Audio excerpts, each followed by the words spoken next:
Hi കൂട്ടുകാരെ, പുതിയൊരു വീഡിയോയിലേക്ക് എല്ലാവർക്കും സ്വാഗതം.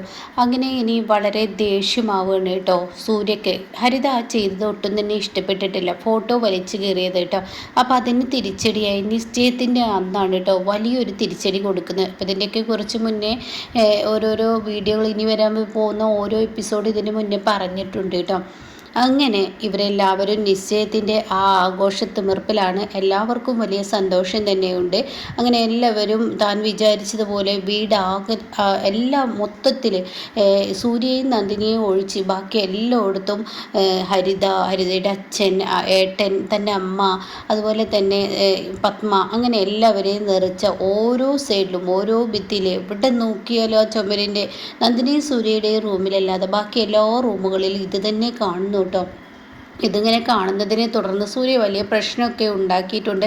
പക്ഷേ സൂര്യ പറയുന്നുണ്ട്, എൻ്റെ ഫോട്ടോ വലിച്ചു കയറിയിട്ട് ഇങ്ങനെ ഒരു പ്ലാനിന് വേണ്ടിയിട്ടാണ് ഇത് ചെയ്തതെന്ന് ഇപ്പോൾ എനിക്ക് ആരാണെന്ന് പറയാൻ കഴിയും. ഇവളാണെന്ന്, ഹരിതയാണെന്ന്. അത് അന്നേ എനിക്കുള്ള സംശയമാണ്. പക്ഷേ ഇപ്പോൾ അവളത് തെളിയിക്കുകയും ചെയ്തു. അതുകൊണ്ട് തന്നെ ഇതിന് സൂര്യ ഈ ഫോട്ടോ എല്ലാം വലിച്ചു കയറി അങ്ങ് പൊട്ടിച്ചിട്ട കാര്യം കഴിഞ്ഞു. പക്ഷേ സൂര്യ അത് ചെയ്യില്ല. സൂര്യക്ക് ചേർന്ന പണിയല്ല. കാരണം എന്താണെന്നറിയോ, എൻ്റെ നന്ദിനി എന്നോട് പറഞ്ഞിട്ടുള്ളത് പലവരും പലതും ചെയ്യും, അതിനൊക്കെ ക്ഷമ എന്ന് പറയുന്നത് സൂര്യ സാറിൽ വേണം. പലവരും ചെയ്തോട്ടെ, ക്ഷമിക്കുക. എൻ്റെ നന്ദിനി പറഞ്ഞാൽ പിന്നെ എനിക്ക് പ്രത്യേകിച്ചൊന്നുമില്ല. അപ്പോൾ ഈ സമയം ഇതൊക്കെ കേൾക്കുന്ന പത്മക്കും മറ്റുള്ളവർക്കൊക്കെ ദേഷ്യം പിടിക്കുകയാണ് കേട്ടോ. അപ്പോൾ യതീന്ദ്രനാണെങ്കിൽ ചെറിയൊരു പുഞ്ചിയോട് കൂടി നിൽക്കുകയാണ്. അപ്പോൾ അതുകൊണ്ട് എൻ്റെ നന്ദിനി പറഞ്ഞാൽ എനിക്ക് പ്രത്യേകിച്ചൊന്നും ചെയ്യാനില്ല. എൻ്റെ നന്ദിനിയുടെ വാക്കുകളാണ് എനിക്ക് വലുത്.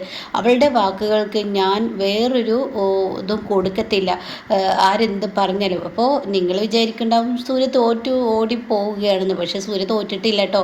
ഈ ഭിത്തിയിലിരിക്കുന്ന ഈ ഫോട്ടോകൾ മുഴുവൻ ഉടക്കാമെന്ന് സൂര്യ മനസ്സുകൊണ്ട് കരുതിയിട്ടുണ്ടെങ്കിൽ ഉടച്ചിരിക്കും. പക്ഷേ ഞാനത് ചെയ്യില്ല. ചെയ്യുന്നുണ്ടെങ്കിൽ നിങ്ങളുടെയൊക്കെ മുന്നിൽ വെച്ച് ഒളിച്ചും പാത്തും കള്ളനെ പോലെ പേടിത്തൊണ്ടനായി ചെയ്യുന്ന ആ ഒരു പ്രവൃത്തി, പേടിത്തൊണ്ടിയായോ ചെയ്യുന്ന ആ ഒരു പ്രവൃത്തി എന്നിലില്ല. അതുകൊണ്ട് തന്നെ ഇതിനും വലിയൊരു തിരിച്ചടി സൂര്യ തന്നിരിക്കുക എന്നൊക്കെ പറയാൻ കേട്ടോ. അങ്ങനെയാണ് സൂര്യ വിവാഹ നിശ്ചയത്തിൻ്റെ അന്ന് ആ ഫ്ലെക്സ്, അതായത് ആ പ്രൊജക്ഷൻ വർക്കായിട്ട് ചെയ്യുന്ന ആ ഒരു സംഭവം ഉണ്ടല്ലോ ഡിജിറ്റലായിട്ട്, അങ്ങനെ ഒരു വീടിൻ്റെ ഒരു സൈഡ് മൊത്തം സൂര്യയും നന്ദിനിയും കുപ്പിയും കൊണ്ട് എന്നെൻ്റെ അനിയത്തിയുടെ വിവാഹ നിശ്ചയമാണ്, നിങ്ങൾ എല്ലാവരും കടന്നു വരൂ എന്ന് പറഞ്ഞിട്ട് അവർ കൈകൂപ്പി നിൽക്കുന്നത് ഒരു ഫ്ലക്സായി വലുതായിട്ട് ഗേറ്റിന് പുറത്തിങ്ങനെ വെച്ചിട്ടുണ്ടാവും. അതിൻ്റെ അവിടെയും ഇങ്ങനെ തന്നെയാണ് കേട്ടോ. ഇത് കാണുന്ന പത്മക്ക് കല്ലി അടങ്ങുന്നില്ല. പത്മ ദേഷ്യത്തോടു കൂടി വിജയോട് പറയണം അത് കീറിക്കളയൂ എന്ന് പറയുമ്പോഴാണ് ഈ ചുമരിന് മുകളിൽ ഈ ഡിജിറ്റൽ വർക്ക് ഇങ്ങനെ തെളിഞ്ഞു വരുന്നത് കേട്ടോ. ഇത് കാണുന്നതിനോടുകൂടി പത്മക്ക് എന്ത് ചെയ്യാനാണ്, അതൊന്നും ചെയ്യാൻ കഴിയില്ല. ഇത് കാണുന്ന പത്മ ഇനി എന്ത് ചെയ്യും? ഈശ്വര, എന്തൊരു തലവേദനയാണ് ഈ വീട്ടിൽ. എന്താ ഇപ്പോൾ ഈ കാണിച്ചു വെച്ചിരിക്കുന്നത്, നിങ്ങൾ കാണുന്നില്ലേ എന്ന് പറഞ്ഞിട്ട് യതീന്ദ്രനോട് ചൂടാവുകയാണ് കേട്ടോ. അപ്പോഴേക്കും ഹരിത അങ്ങോട്ടേക്ക് എത്തുകയാണ്. അപ്പോൾ ഹരിത വന്നിട്ട് പറയാം, ആൻറ്റിയുടെ വാക്കുകൾക്ക് യാതൊരു വിലയും കൊടുക്കുന്നില്ല ഈ വീട്ടിലുള്ള ആരും. അതുകൊണ്ടാണല്ലോ ആൻറ്റിയാണ് ഈ വീട്ടിലെ വലുതെന്ന്, അങ്കിളാണ് ഈ വീട്ടിലെ വലുതെന്നാണ് എല്ലാവരും കരുതുക. ഇത് അങ്കിളുടെയും ആൻറ്റിയുടെയും ഫോട്ടോ ആണെങ്കിൽ തെറ്റുണ്ടായിരുന്നില്ല. ഇതിപ്പോൾ ഈ വീട്ടിലെ വേലക്കാരി, ഈ വീട്ടിലെ മരുമകളാണെന്ന് അറിയിക്കുന്ന ആ ഒരു സന്ദർഭം കൂടിയാണ് സൂര്യ ഇത് ചെയ്തിരിക്കുന്നത്. അപ്പോൾ സൂര്യ അങ്ങോട്ടേക്ക് കടന്നു വരികയാണ് കേട്ടോ. അപ്പോഴേക്കും വിജയ് മനസ്സുകൊണ്ട് പറയണേ, എന്തായി ഇന്ദ്രജയ്, ഞാൻ പറഞ്ഞില്ലേ കറക്റ്റ് സമയത്ത് സൂര്യ എത്തുന്നു, അതെവിടെ എത്തിയിരിക്കുന്നു. അങ്ങനെ പറഞ്ഞ് നിൽക്കുകയാണ് കേട്ടോ. അങ്ങനെ കറക്റ്റ് സമയത്ത് സൂര്യ കയറി വന്ന്, ഹരിതേ നിനക്കൊരു ഗുണമുണ്ട്, ഉള്ളതുപോലെ നീ പറഞ്ഞു, അത് സത്യം തന്നെയാണ്. ഈ സൂര്യയുടെ ലക്ഷ്യം എൻ്റെ ഭാര്യയെ എവിടേക്ക് നിങ്ങൾ താഴ്ത്തിക്കെട്ടാൻ ശ്രമിച്ചോ അവിടേക്ക് ഞാൻ ഉയർത്തി കൊണ്ടുവരും. ഇവിടെ ഇപ്പോൾ എൻ്റെ പെങ്ങളുടെ കല്യാണത്തിനേക്ക് എനിക്കുപരി എൻ്റെ ഭാര്യ, എൻ്റെ വിവാഹം എന്ന് പറയുന്നത് നിങ്ങൾ പറയുന്നത് ഒരു വേലക്കാരിയെ കതിർമണ്ഡപത്തിൽ വെച്ച് താലി കെട്ടിയതല്ലേ. ഈ ഒരു പത്രാസുകാരിയായ ഈ പത്മക്ക് അത് സ്വീകരിക്കാൻ കഴിയില്ലെന്ന് എനിക്കറിയാം. അപ്പോൾ അതുകൊണ്ട് തന്നെ പത്രാസുകാരിയായ പത്മക്കയുടെ മുന്നിൽ ഈ പാവപ്പെട്ടവൻ്റെ വില എന്താണെന്ന് മനസ്സിലാക്കി കൊടുക്കണമല്ലോ. പാവപ്പെട്ടവരും ജീവിക്കട്ടെ, അവർക്കും വേണ്ടേ ഒരു ജീവിതം. പണക്കാർക്ക് മാത്രം മതിയോ ഇങ്ങനെ ആർഭാടങ്ങളും?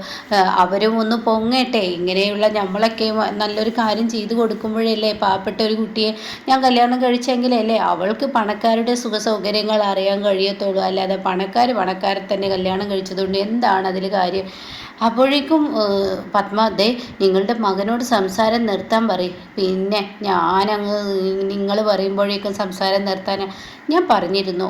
എൻ്റെയും നന്ദിനിയുടെയും ഭിത്തിയിലിരിക്കുന്ന ഫോട്ടോ ഉടച്ചത് ഇവളാണെന്നും അതിന് ഒത്താശ ചെയ്തു കൊടുത്തത് നിങ്ങളാണെന്നും എനിക്കറിയാം. നിങ്ങൾക്കും നന്നായിട്ട് അറിയാം ഇവളാണ് ഇരുട്ടിൻ്റെ മറവിൽ അത് ചെയ്തതെന്ന്. എന്നാൽ ഇവൾക്ക് വെളിച്ചത്തിൽ അത് ചെയ്യാൻ കഴിയില്ല. ഇവളുടെ കൈ ഞാൻ പിന്നീട് അങ്ങ് ഇല്ലാതാക്കും, അത് ഉറപ്പുള്ള കാര്യമാണ്. അപ്പം അതുകൊണ്ട് തന്നെ എനിക്ക് വാശിയാണ്. ഭിത്തി മൊത്തം വീട് മൊത്തം ആ സകലം നിങ്ങളുടെ ഫോട്ടോ വെക്കുമ്പോൾ നിങ്ങളെ ഈ വരുന്നവരാരും നിങ്ങളെ കാണില്ലെന്നുണ്ടോ? അതെന്താ വീട്ടിൽ വന്നാൽ ഇരുട്ടാണോ? എൻ്റെയും നന്ദിനിയുടെയും ഫോട്ടോ മാത്രം ഈ ഫ്രണ്ട് ഭാഗത്ത് ഇരിക്കുമ്പോൾ നിങ്ങൾക്ക് അതുപോലെയാണോടാ നീ ചെയ്ത് വെച്ചിരിക്കുന്ന എല്ലാ വീടുകളിലും പോകുമ്പോൾ കാണുന്ന ആ ഒരു ഫ്രെയിം ചെയ്ത ഫോട്ടോ തന്നെയല്ലടാ നമ്മുടെ വീട്ടിലുള്ളത് എന്നങ്ങ് പറയുമ്പോൾ ഉടൻ തന്നെ സൂര്യ, ഓ ആണ്, എല്ലാ വീട്ടിലും വെച്ചിരിക്കുന്നത് പോലെ തന്നെയായിരുന്നു ഞാനും എൻ്റെ ഭാര്യയും നന്ദിനിയും തമ്മിലുള്ള ഒരു ഫോട്ടോ വെച്ചത്. പക്ഷേ ഈ നിൽക്കുന്ന അമേരിക്കക്കാരിക്ക് അത് ദഹിച്ചില്ല. അമേരിക്കക്കാരത്തിക്കും അതുപോലെ എൻ്റെ മമ്മി എന്ന് പറയുന്ന യാതൊരു ബുദ്ധിയും തലയിലില്ലാത്ത പിണ്ണാക്ക് പോലത്തെ ഒരു മമ്മി ഉണ്ടല്ലോ, ആ മമ്മിയുടെ കരുതൽ എന്ന് പറഞ്ഞാൽ, മമ്മിയുടെ ചിന്ത എന്ന് പറഞ്ഞാൽ, മമ്മിക്ക് പണം ഉണ്ടെങ്കിൽ മാത്രമാണ് ജീവിതമുള്ളൂ, പണക്കാരികൾക്ക് മാത്രമേ ഇങ്ങനെയുള്ളതൊക്കെ പാടുള്ളൂ. പാവപ്പെട്ടവളെ കല്യാണം കഴിച്ചത് കൊണ്ട്, പണമില്ലാത്തത് കൊണ്ട് അവളെ തട്ടാൻ ഈ സൂര്യ അനുവദിക്കില്ല കേട്ടോ. അവൾ സൂര്യയുടെ ഭാര്യയാണെങ്കിൽ, സൂര്യ തിരഞ്ഞെടുത്ത താലി അവളുടെ കഴുത്തിൽ അവളുടെ വീണെങ്കിൽ അവളെൻ്റെ ഭാര്യയാണ്. അത് നിങ്ങളെല്ലാവരും അംഗീകരിക്കണം. അതുകൊണ്ട് ഇനി മേലാൽ ഈ സൂര്യയോട് കളിക്കുമ്പോൾ ഇങ്ങനെ ഇരിക്കുന്ന നിങ്ങളും നിങ്ങളുടെ അമേരിക്കക്കാരത്തി മകളോടും എന്ന് അങ്ങ് പറയുമ്പോൾ ഒരു ചെറിയ തെറി കൂട്ടോ. എന്നിട്ട് പറയുമ്പോൾ ഉള്ളതുപോലെ പറയണമല്ലോ. കാരണം നിങ്ങളുടെ അമേരിക്കക്കാരത്തി മകള് കരുതട്ടെ, അവൾക്ക് മനസ്സിലാവാത്തൊരു കാര്യമുണ്ട് ഈ സൂര്യയുടെ യഥാർത്ഥ മുഖം. സൂര്യയോട് കളിച്ചാൽ ഇങ്ങനെയിരിക്കും, സൂര്യയുടെ ഭാര്യയോട് കളിച്ചാൽ ഇതിൻ്റെ ഡബിൾ സൂര്യ ചെയ്യും. സൂര്യയുടെ ഭാര്യ ആരോടും പ്രതികരിക്കില്ല, ചെയ്യുന്നവരൊക്കെ ചെയ്തോട്ടെ എന്ന് പറഞ്ഞിട്ടിരിക്കുന്നവളാണ് എൻ്റെ ഭാര്യ. പക്ഷെ ഞാൻ അങ്ങനെയല്ല കേട്ടോ, ഞാൻ എന്തിനും ഏതിനും പ്രതികരിച്ചിരിക്കും. അതുകൊണ്ട് ഇപ്പോൾ നിങ്ങൾ കണ്ടത് ഈ വീടിൻ്റെ ഒരു സൈഡിൽ മാത്രം നന്ദിനിയുടെ ഫോട്ടോ, 2ാം നിലയുടെ മുകളിൽ നിന്നും താഴെ നില വരെ എൻ്റെയും നന്ദിനിയുടെ ഫോട്ടോ ഞാൻ വെച്ചിട്ടുണ്ടെങ്കിൽ ഈ വീട് മൊത്തത്തിൽ നിങ്ങളത് കാണേണ്ടി വരും.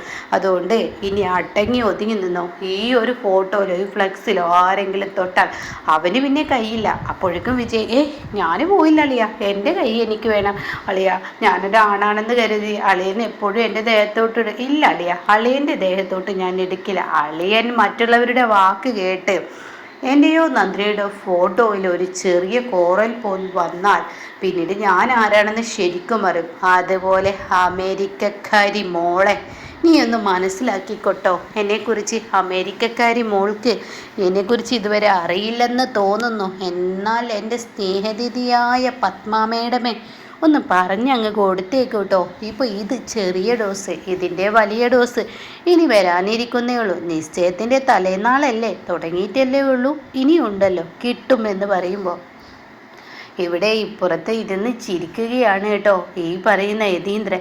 എന്നാൽ രാജു ആണെങ്കിൽ എൻ്റെ നന്ദിനി ഇങ്ങനെ ആവണം, ഇങ്ങനെ തന്നെ ആയിരിക്കണം എന്നിങ്ങനെ നന്ദിനിയോട് പറയുമ്പോൾ, എൻ്റെ രാജു ഏട്ടാ എന്താ ഈ പറയുന്നത്, എന്തോന്ന് പറയുന്നത്, നിൻ്റെ ഫോട്ടോ അവിടെ നിന്ന് ഭിത്തിയിൽ വലിച്ചുരിയപ്പോൾ നിനക്ക് എത്രമാത്രം വിഷമമുണ്ടായി, നീ ഒരു പാവപ്പെട്ടവളാണെന്ന് കരുതി എന്തും ചെയ്യാമെന്നോ, അത് ഇവരെ പോലെയുള്ളവർക്ക് ഇങ്ങനെയൊക്കെയുള്ള തിരിച്ചടി കൊടുത്താലേ തന്നെ ഇവർ പഠിക്കത്തുള്ളൂ എന്ന് പറയാണ് കേട്ടോ.